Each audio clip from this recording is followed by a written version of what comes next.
This is Future Talk. Future Talk. Future Talk with Omnia Saleh and Hani Balkis. Ladies and gentlemen, welcome back to Future Talk right here on Pulse 95. It is me, Hani Balkis, with Omnia Saleh, bringing you everything you need to know about what's happening in the tech world, in the UAE, and around the world. Ladies and gentlemen, it is Sunday, September the 5th.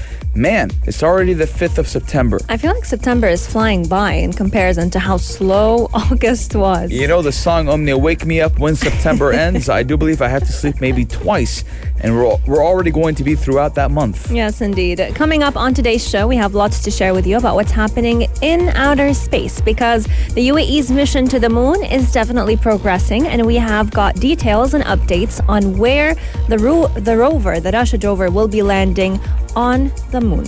Now, the fight for spot number one, well, let me tell you, China's Xiaomi has overtook it with Apple. I mean, they're trying to grab second spot in the global smartphone industry. So I do believe Samsung hits number one, and then after that, it is Apple. But now, China's Xiaomi is trying to overtake it, or has already overtook Apple to grab that second spot. I feel like this is sad news for Apple, especially after all the criticism that they've been getting recently, and their newest launch is coming up in just a few days. 9 days. Yeah, 9 days to go. So maybe they can just get that spot back. Who knows? In the world of apps, lots is happening as well. And today we have lots of updates regarding WhatsApp. First off, congratulations to anyone who is thinking of changing from an iPhone to an Android, or from an Android to an iPhone. Now you can easily transfer all of your chat back up, and we will tell you exactly how. But there's something else going on with WhatsApp. Yes, indeed, because now the backup chats from iPhone to Samsung are finally out, believe it or not.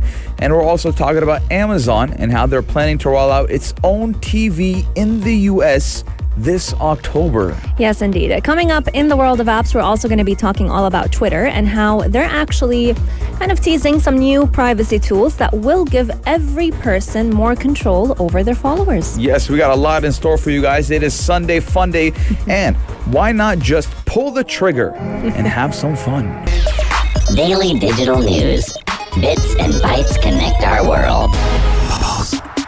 Your quick roundup about everything that is happening in the tech world, on Earth, and also in outer space. We've got an update about our beloved Rashid rover that is going to be heading to the moon, or it's already on its way to the moon, because now we've got details on where this rover is going to be landing, and I'm so excited to finally say that the UAE has got one more accomplishment on its list by heading to the moon. Yes, now we're also talking about how 3 more backup landing locations have also been identified.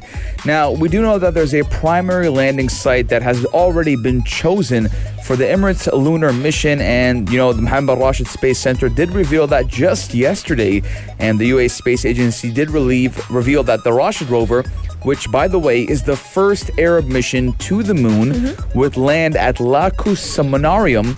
All right, it's a huge word, but they also call it the Lake of Dreams, which is an area that has yet to be unexplored on the moon. Yes, indeed. And for those of you who are wondering, when is this rover going to be heading to the moon? We're looking at 2022 to be that golden year for it, but lots is happening in preparation for its launch, because as you've mentioned, Tani, the landing site has already been determined, which is going to be the Lake of Dreams. It's a short name for, or a nickname of the area in Japanese, but they've also been creating different backups for what if it does not land on that specific location. Now, this landing spot is actually located on the northeastern side of the moon, and this location is actually characterized by its unique composition because it's formed by flows of lava, which kind of gives it a reddish blue or a reddish hue, more specifically. So it has a very red tint.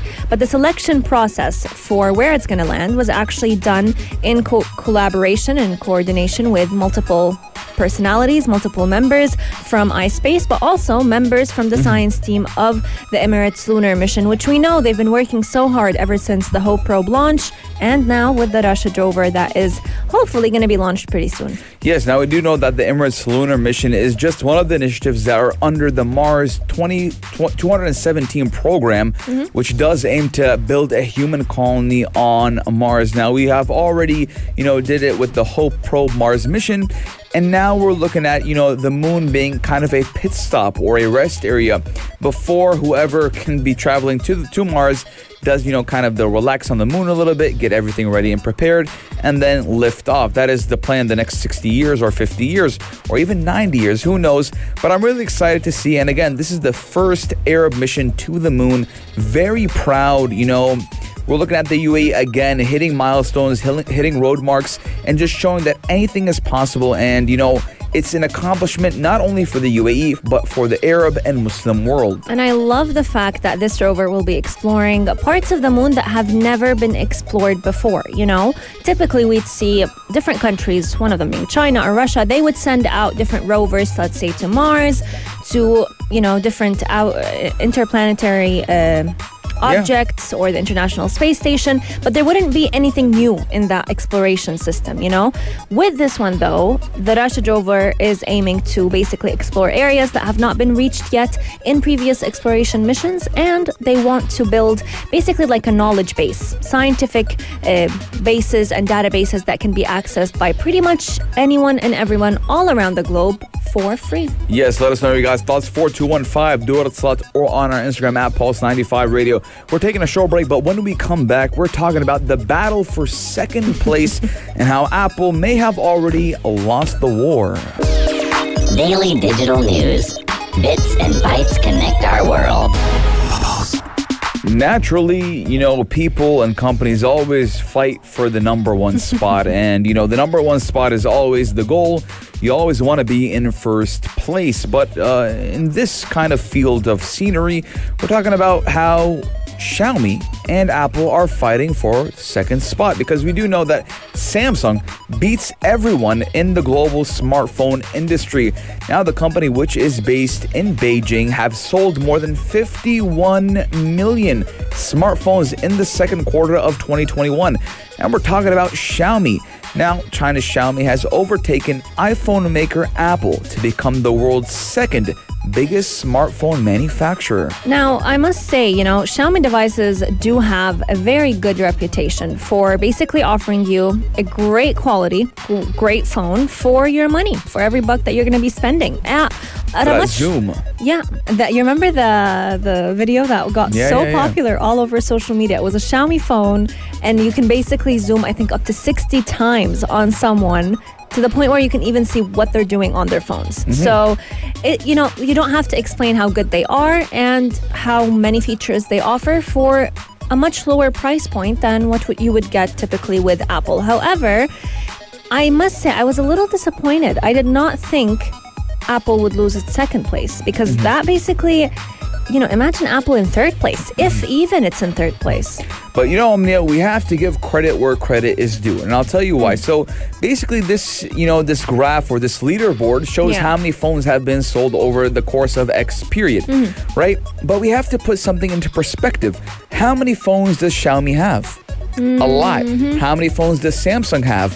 A lot. How many phones does iPhone have? One flagship phone. True. 3 or 4. iPhone Pro, let's say for now, iPhone 12, iPhone 12 Pro, iPhone 12 Pro Max, etc. So and the mini that they even removed from the market. So we're talking about a good 4 phones going against 15 or 20 phones, because we do know that Samsung likes to have a lot of models. And, iPhones, again, Omni and I have said it again and again, it is that premium type. iPhones are quite expensive in comparison with its competitors. Now, Xiaomi have sold more than 51 million smartphones just in the second quarter, which is more than 22.7 million more phones than just a year earlier. And, its market share did even surge to 15.5% in 3 months to June 30th, up from just 9.5% in the same period last year. So we're looking at a lot of market growth for Xiaomi, and they even did register 80.5% growth in smartphone sales, owing to a stronger online presence and even a faster expansion in the global market. Now, first of all, we like to say congratulations to Xiaomi, but in my humble opinion, when numbers don't lie, obviously. Yeah, of course. But when we compare it to how many phones each competitor has, iPhone has the lowest amount. True. iPhone, again, they only have maybe four versus phones. maybe 40 that Xiaomi has. Exactly. Let's say, for example, Samsung, which is the number Yeah. one spot. We have like A50, A20, A30, and then we have the The flagship. S line, the A line, you name it. So there's many lines. So many. So, I mean, for iPhone to be at that second place, that is, or Apple to be in that second place, Yeah. that is really good. Absolutely, and especially when we talk about Xiaomi and Samsung, what they try to do is they offer something for everyone. So they try to fit every person's budget, which is it's a great way to go about selling smartphones and making the most out of the market share. But at the same time, it will have to cause Apple some loss at the same time. Now I'm a bit hopeful because their new launch is coming up in just a few days, and they may just have a chance to win back their spot, maybe. Yeah, and they should be counting my purchase, which will be when the iPhone 13 does come out. I have no doubt. Again, I mean, Omnia, when I was over this weekend, right? My friend saw me have the iPhone 12 Pro Max, and he was like, "Hey, honey, are you gonna get your hands on the iPhone 13?" Of and course. I'm like, "Yes, I will." And he's like, "You know what? I didn't expect you not to."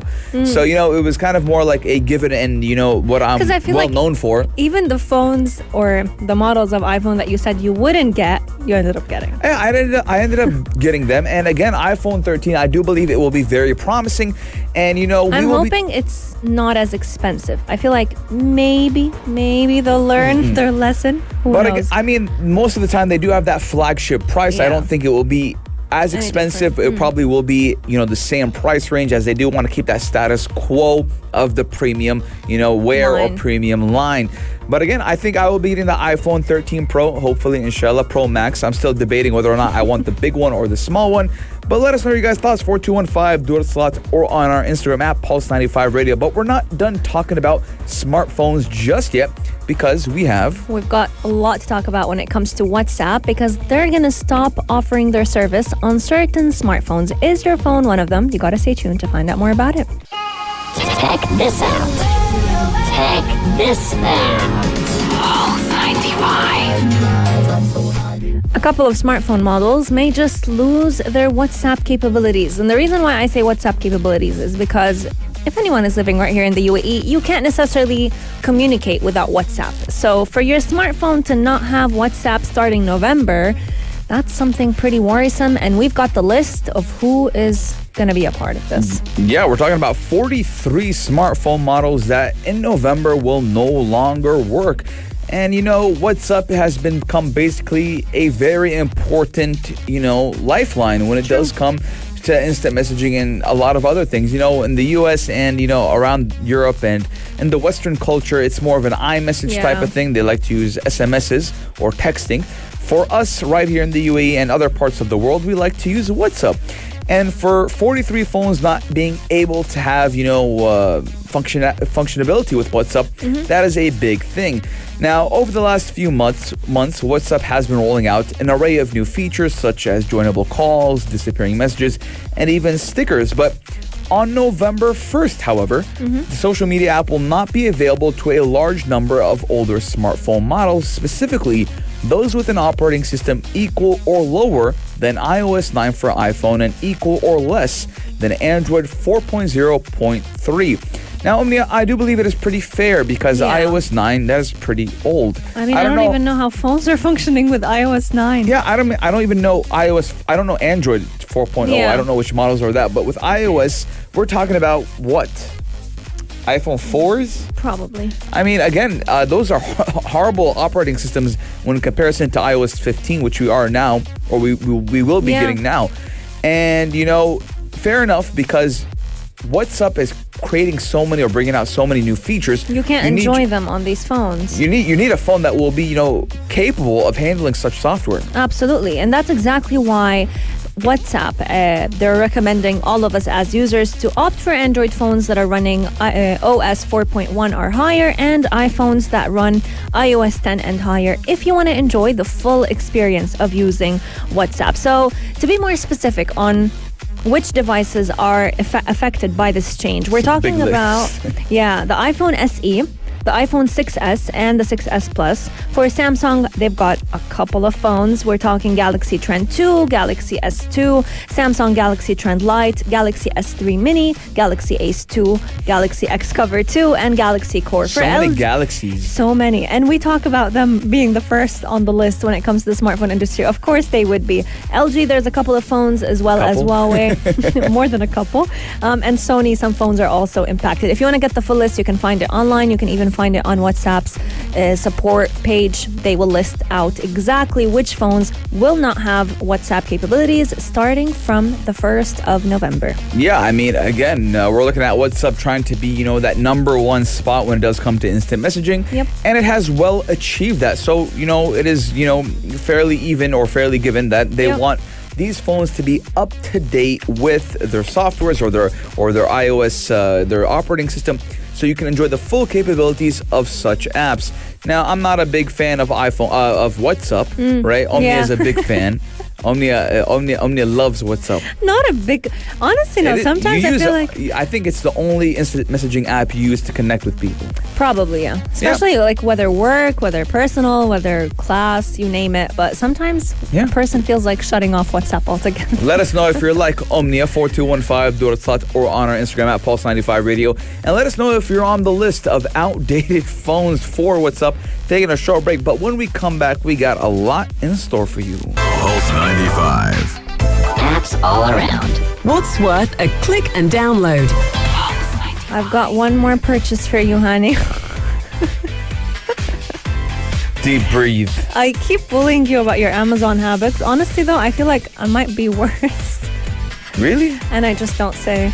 I think Omnia, to be fair enough, I haven't been purchasing anything off Amazon for around a month and a half now. Okay. I haven't bought anything off Amazon, which isn't an essential. For example, vitamins and multivitamins, right? Okay. If we're talking about normal purchases, like things that that I don't need, it's been a while. Okay, I'm glad, because now they've actually launched they have a new Amazon branded TV that Amazon is pitching for all of its users. I don't watch TV. You don't watch TV? Yeah, Netflix on my laptop or on my phone. Even when the TV is right there, I'd still open it on my laptop. I don't know if it's laziness or what it is, but it's easier. I mean, I feel like TVs kind of curate for the older generation. True. In a way, Even smart TVs, like, yes. Is your family big on Shahid? Oh, no. No, really? Just Ramadan, that's it, honestly. My family's very big on Shahid. So they need the TV. They need the TV. My dad is, he's a very avid watcher of the television. Well, their new launch is actually involving different teams from Amazon Devices and Lab 126, which they've been working on this TV for about 2 years now. And they're very, very excited to launch this TV that is actually powered by their very famous voice-powered Alexa. So she's actually going to be working through the TV. Imagine just telling Alexa, please open Netflix, and she'll open Netflix for you. You think that will be available, Omnia? Or open Amazon Prime? See? That's what I was coming to you. Omnia. I think it's more of a, it's a That's bit... going to be disappointing, though. Yeah, it's a bit to promote their Prime. True. And, we do know that Apple has their own TV. Yep. Right? And I do believe that Amazon wants to jump into that area of, hey, we have our TVs too. True. Because again, we're looking at how even Amazon is not just an e-commerce platform. Yeah. We saw it jump in the space sector. We saw it jump in obviously they've already been very, well informed in the books. Even smartwatches. The fitness watches. The fitness watches, the voice assistant. True. So, I'm trying to think about how they're trying to jump in the TV because, you and I know that Amazon Prime didn't kind of blow up as it did. And, you pay, it's a very small fee in consideration of what you get with it. Because you get Amazon Prime when you're buying off Amazon, and at the same time, you get the TV, which is around 16 dirhams. It's not bad. If you look at it, though, honestly, I mean, I've checked it out a couple of times myself. You have Prime, though, right? Yes, Okay, but so I don't. yeah, but I don't really open their channels. When you look at it, it's not like it's nothing new. It's nothing added. And believe it or not, only they don't always have subtitles in Arabic. True. Which is a big turnoff for a lot of people because especially in this part of the world. In this region, yes. Yeah. So I don't know. I feel like it's a good trial. but we've got to wait until October when it's going to be launched. It's actually going to be launched in October in the US only.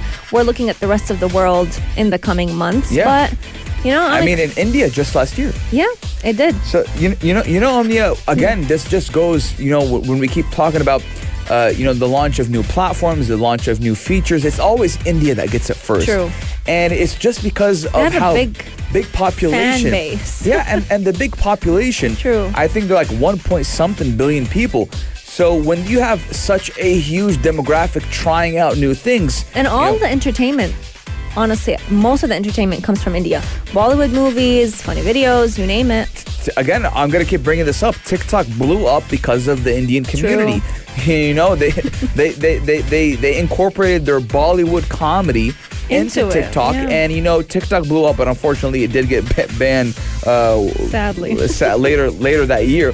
But again, I mean, Amazon TV being launched in October, it will be only for America or for the US as of now. Mm-hmm. And, I don't think that a lot of people will get their hands on it, right? I don't think that it's that attractive. True, like, I get it.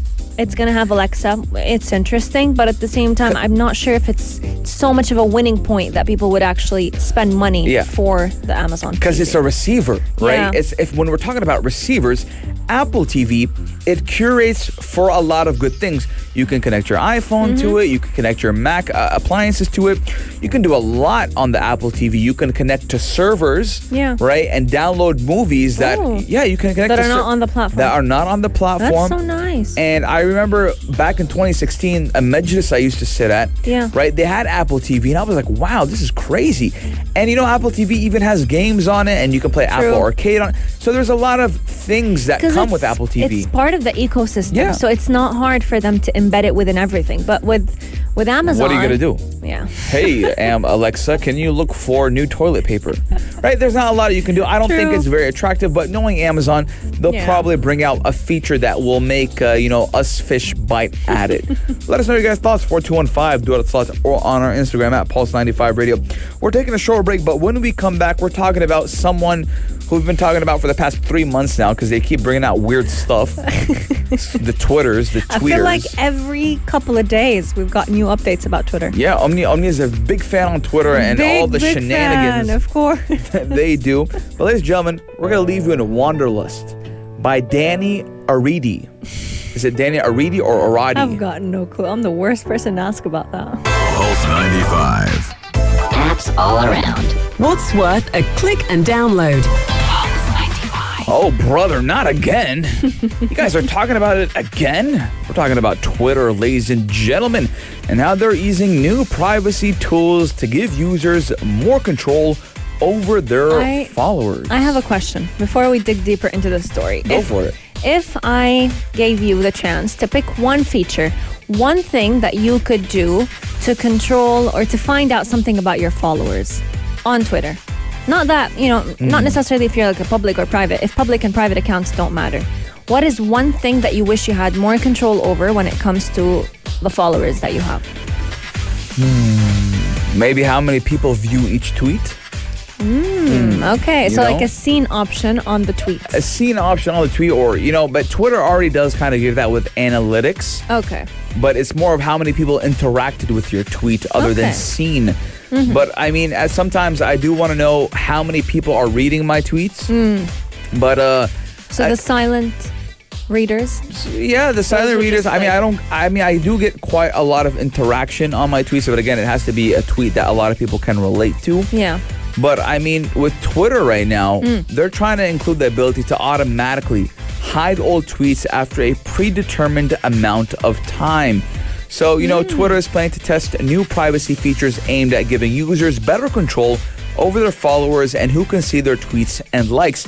And I think it's kind of to combat that. Is this you? Do you know that this you? What? You don't know that trend where someone. So let's say, for example, Omnia. All of a sudden, guys, I'm looking at my kids telling me this you. Yeah. So there's a trend on Twitter, or kind of it's very problematic. Oh, that's probably why I don't know about it. I'm not on Twitter. So let's say, for example, Omnia, you tweet, "I don't like apples." Okay. And I go and I find a tweet from 2014 that says, I like apples. I love apples are the best. And I'll screenshot it and quote retweet it with, is this you? Right? And a lot of people, and I'm not talking about something simple as apples. Yeah. A lot of controversial stuff to True. talk about.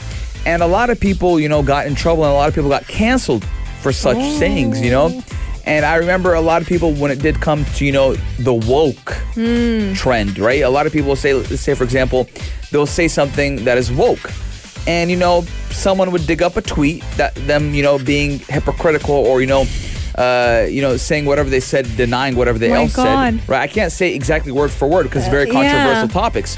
And they'll be like, hey, is this you? Didn't you say in 2014 you hated apples? My God. Right? The receipts you have on Twitter. And, it's caused a lot of problems for even Rihanna, Kanye West, Drake, a lot of famous people. Because we do know in 2011, Kanye West, who was Kanye West? Who was Drake? Who was Soulja Boy? True. Who were all these people? And they would tweet random stuff, and Twitter was the place to tweet random stuff. And Just they'd your always, thoughts. and they'd be like, hey, is this you? Now so they're Twitter coming wants to to bite you. remove that. True. These features are actually coming sooner than we think. So early next week, you may just be getting lots of new privacy features on your platform. And it's not, as I've mentioned, these features are not just coming for people with public accounts or with a certain number of followers. They're coming for anyone and everyone who just has a Twitter account. So to basically understand how it's going to be working, first off, they're going to give you more control over your follower list, but also they're going to give you the chance to find out who can see your tweets and your likes. So they do understand that with Twitter, a lot of people feel like it's a one-size-fits-all when it comes to privacy, and they want to give us more control over it. So they are suggesting that, first off, they want to encrypt direct messages, which I'm wondering why they haven't done that long time ago. They also are testing features where you can automatically hide all tweets, just like you mentioned. Achievement, I was growing older. So, I mean, for me, I like it. Maybe I might hide tweets for other people that I don't want them to see it. Or in general, just keep that viewing option for me myself. Because, sometimes you don't want old tweets to resurface. True. Especially if you in were the a wrong problem. hands, Yeah, if you're a especially. problematic person back in the day. But I mean, for me, I think it's a great, option because some people tweet crazy stuff. True. But for me, I try to tweet not crazy stuff. I don't like to have problems on Twitter because people on Twitter have no chill. It's like a footprint, you'll always... It's on the internet forever. Yeah, exactly. Let us know your guys' thoughts. 4215, do our thoughts, or on our Instagram at Pulse95 Radio. But ladies and gentlemen, this does conclude Future Talk for today. Hope you guys had a great time. But Sunday. A great Sunday. I mean, the weather is, a little bit windy today. Yeah, it's starting to cool down, which I love that. Yeah, I feel like winter is finally, I can smell winter far autumn. away. Come on. Yeah. We've got two seasons. We don't have autumn. We've got two seasons right here in the UAE. Summer and winter. That's it. Yes, I mean, Omni and I do now have to jump in our spaceship. We've got Vikas Munchandani. Vikas season? Yeah, he says we have 4 seasons. Are you sure we're talking about right here in the UAE? We have hot, extra hot, extremely hot, and winter. And winter. Let us know your guys' thoughts. But ladies and gentlemen, this does conclude us for today. Omni and I are going to be jumping in that spaceship and going all the way to space. But we'll see you tomorrow, same time, same place, only here on Pulse 95. If you liked this episode of Future Talk, drop a like and subscribe. Pulse 95. Be sure to follow us on Instagram for all our daily updates and top stories.